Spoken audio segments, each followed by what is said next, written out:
Olá, alunos do sétimo ano, sejam todos bem-vindos a mais uma aula aqui do nosso canal.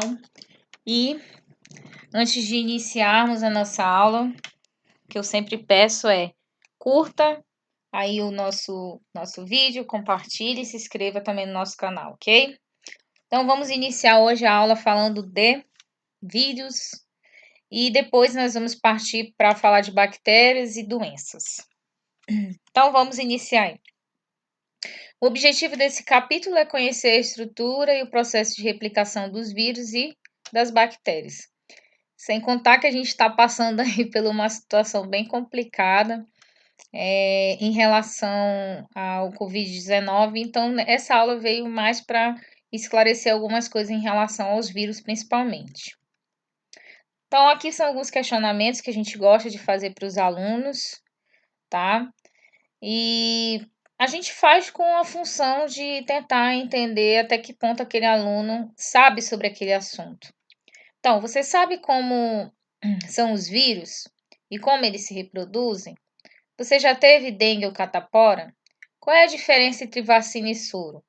Qual é a principal diferença entre a célula de uma bactéria e a célula de animais e plantas? Por que as bactérias são importantes para o ambiente?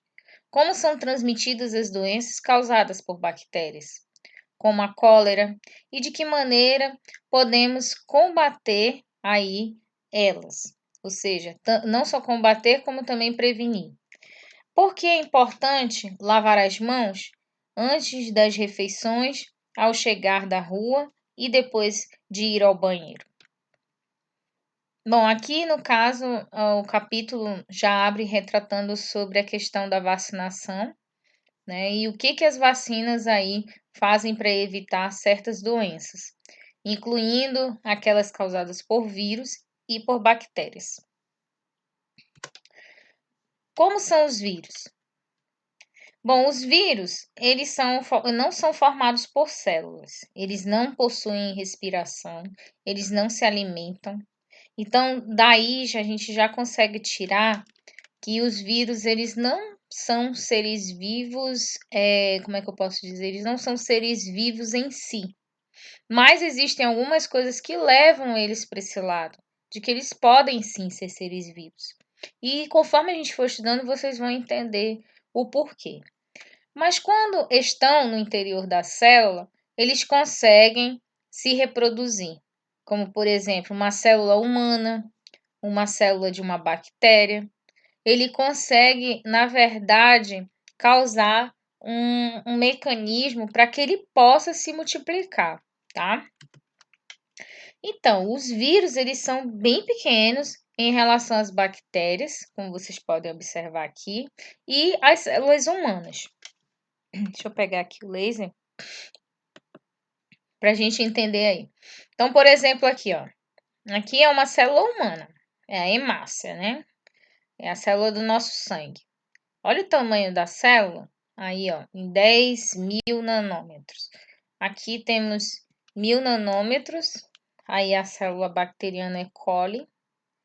E aqui são os vírus, olha o tamanho deles em relação às células, né? Então, por isso, os vírus eles não podem ser vistos nem mesmo com o auxílio de um microscópio óptico potente. Então, é necessário aí um microscópio eletrônico.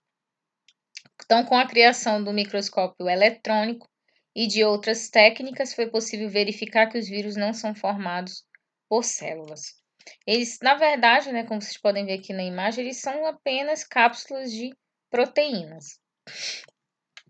Então, aqui, ó, a organização dos vírus é muito simples. Eles são formados de cápsulas de proteínas. Aqui nessa imagem você pode observar, ó, uma cápsula de proteína, que é a parte da cabeça, né? Aqui nós temos DNA aqui dentro, ok? Aqui a parte da cauda com a bainha contrátil e as fibras de proteína. Lembrando que esse vírus aqui é um bacteriófago, tá? Eu vou já explicar por que ele é assim, por que ele é chamado de bacteriófago. Então, o vírus é isso, tá? Resumindo, uma cápsula de proteína com um material genético dentro, que pode ser DNA ou pode ser também RNA. Então, aqui, ó. Aqui nós temos um vírus, né, circular, ele já é redondinho. Aqui essa parte de fora é o envelope. Essa parte de dentro aqui é outra proteção, que é o capsídeo. Essa parte amarelinha aqui é o RNA, ou seja, o material genético dele. E aqui nós temos essa parte rosa aqui, ó, que é a transcriptase reversa, tá? A transcriptase reversa, ela é uma enzima que vai contribuir para que o vírus ele consiga se multiplicar dentro da célula. Só que esse mecanismo ele é mais voltado para o ensino médio, ok? Aqui nós temos vários tipos de vírus diferentes. Aqui temos o vírus da poliomielite, o vírus do tabaco, né? Já tem um formato totalmente diferente dos vírus que eu apresentei. O bacteriófago eu já falei, e o vírus da gripe. Então, por apresentarem uma organização muito simples, os vírus não têm como produzir as próprias proteínas. Eles necessitam invadir uma célula para se reproduzir. E aí eles passam a comandar essa célula e ir produzindo proteínas virais para produzir mais vírus. A gente vai entender esse mecanismo aqui nesse esquema, né? Aqui tem a célula bacteriana. Gente, outra coisa que eu gostaria de citar aqui. Nós vamos aprender sobre células bacterianas nessa aula aqui, mas não agora. Eu só quero que vocês entendam que esse aqui é o citoplasma da bactéria, que é o DNA dela, tá? A bactéria não tem núcleo, tá? E aí, o que acontece aqui? Vamos voltar para a parte do bacteriófago. O bacteriófago, ele infecta bactérias, por isso que ele tem esse nome, bacteriófago, tá?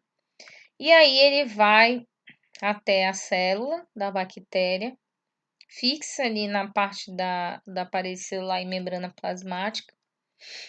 E aí ele coloca para dentro da célula, na parte intracelular, o material genético dele. Aí ele morre aqui, né? Ele meio que a parte externa dele, que é a cápsulazinha ali, meio que se desfaz. E aí ele injeta aqui, né, ele incorpora, na verdade. Nessa palavra injeta fica um pouco mais vulgar no sentido técnico. Então, ele incorpora aqui o material genético dele, né? Na verdade, o vírus nem está mais aí. O material genético só vai ser incorporado no DNA da bactéria. Quando a bactéria ela começa a querer produzir proteínas para ela mesma, ela lê o material genético dela e acaba lendo o material genético do vírus também. E aí o que acontece? Como aquele DNAzinho ele está incorporado ali de uma forma disfarçada, entre aspas, o que acontece nesse sentido, né? O que vai acontecer é que simplesmente a bactéria vai acabar produzindo aí vírus para dentro dela mesma, tá? Então, essas proteínas aqui que foram produzidas é para fabricar vírus. Então, a bactéria aí, na verdade, ela está meio que sendo uma escrava para o bacteriófago, né? Produzindo proteínas para essas proteínas se transformarem em vírus. Mas chega um momento que essa célula ela fica tão sobrecarregada com cópias virais de bacteriófagos que ela sofre um processo de lise. Ela acaba estourando, né? E aí ela estoura e ela acaba morrendo. E esses vírus são libertados de dentro da célula e eles vão infectar outras bactérias, ou seja, outras células. Esse mecanismo, gente, ele na verdade é um mecanismo que ocorre também dentro do nosso organismo quando a gente está infectado com um vírus. Então, como vocês podem perceber aqui, ó, os vírus que foram libertados, né, eles vão infectar outras células. A mesma coisa acontece com o nosso organismo. Dentro do nosso organismo tem várias células. Então, esses vírus, eles têm uma célula-alvo dentro do nosso organismo, eles vão infectar essa célula vai produzir várias cópias de vírus, essa célula vai morrer, esses vírus vão começar a infectar outras células e assim por diante. Então, por isso que aí nós chamamos aquelas doenças virais que a gente geralmente tem quando a gente fica fraco, com febre, a gente chama de viroses, tá? Bom, eu vou iniciar aqui falando um pouco sobre defesas naturais, mas eu não vou explicar todo esse assunto, tá? Mas é só para vocês entenderem mais ou menos o que significa essas nossas defesas. Então vamos lá.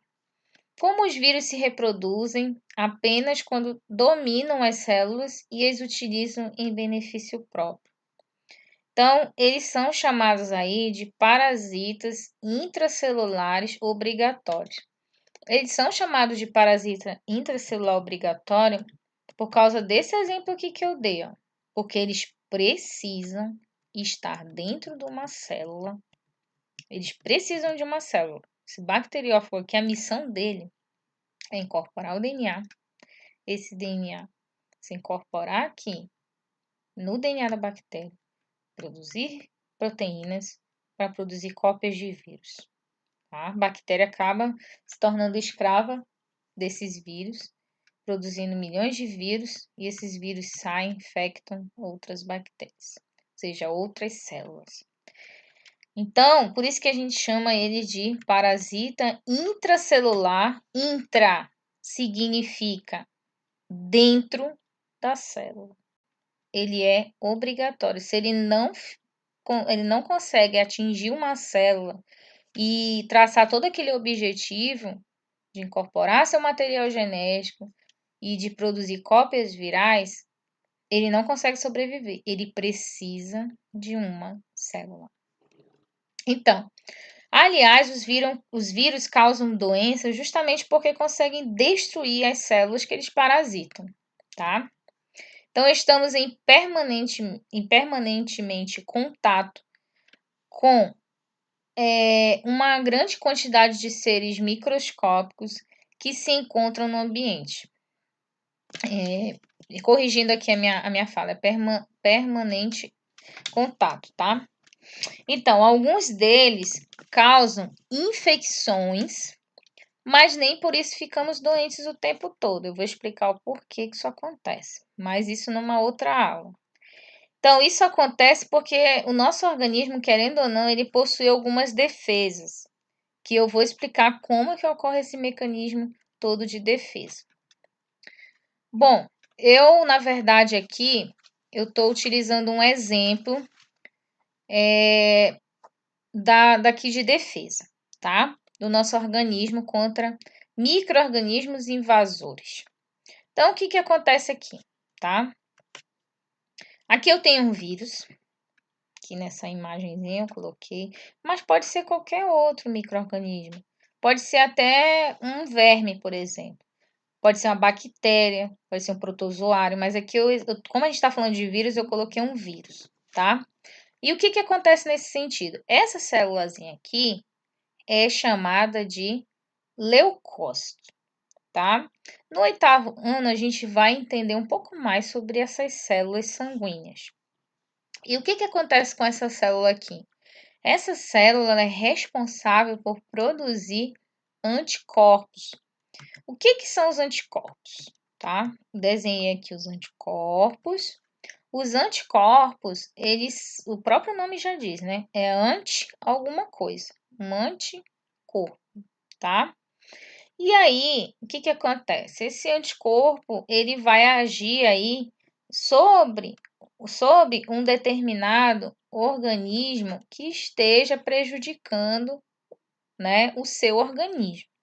No caso aqui, esse anticorpo, ele está tentando aí destruir esse vírus, tá? Esse micro-organismo. Então, o anticorpo tem a função de fazer isso, ok? E quem ajuda a produzir os anticorpos? Os leucócitos. Por exemplo, se você produz um anticorpo para um determinado micro-organismo, ele vai agir contra aquele micro-organismo, tá? Se você, na verdade, está produzindo um outro tipo de anticorpo, ele vai agir para aquele outro micro-organismo. Jamais vai acontecer isso aqui, ó. Isso aqui é um anticorpo e ele vai agir sobre esse outro aqui. Não. Cada anticorpo ele é específico para um tipo de antígeno ou micro-organismo invasor, tá? Ah, gente, a palavra antígeno significa o micro-organismo invasor, é o corpo estranho, tá? Então, quando você recebe um vírus dentro do seu corpo, a gente chama de antígeno, tá? E aí, pelo fato da gente chamar de antígeno, a gente pode chamar também de corpo estranho, ok? Então, quando o seu organismo detecta que tem algo estranho dentro do seu organismo, automaticamente a função dele é produzir o anticorpo, produzir os anticorpos que vão ser específicos, tá? Então, cada vez que a gente recebe um vírus diferente, a gente produz um anticorpo diferente, tá? Se você recebe esse vírus aqui, ó, vai ser um anticorpo aqui da cor verde que eu desenhei. Se você receber esse outro antígeno aqui, esse corpo estranho, aí o seu organismo vai ter o trabalho de produzir outro anticorpo, ok?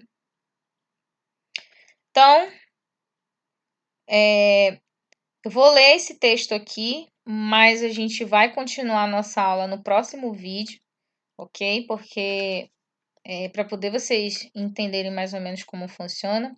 Mas fiquem cientes de que a reação do organismo, porém, não é instantânea. Essa parte aqui que eu falei, que quando um organismo é detectado, né, estranho ali dentro do seu organismo, essa produção aqui ela não é rápida, não é instantânea. Essa produção de anticorpos para destruir esse micro-organismo invasor, tá? Como ele mostra aqui nessas imagens que eu fiz. Porque a velocidade da produção de anticorpos pode variar de acordo com a doença e o tipo de vírus, e com as condições de saúde de uma pessoa que contraiu o vírus. Então, na próxima aula, a gente continua falando um pouco mais sobre essa questão dos anticorpos, tá? Espero que tenham gostado da aula. Um abraço e até a próxima.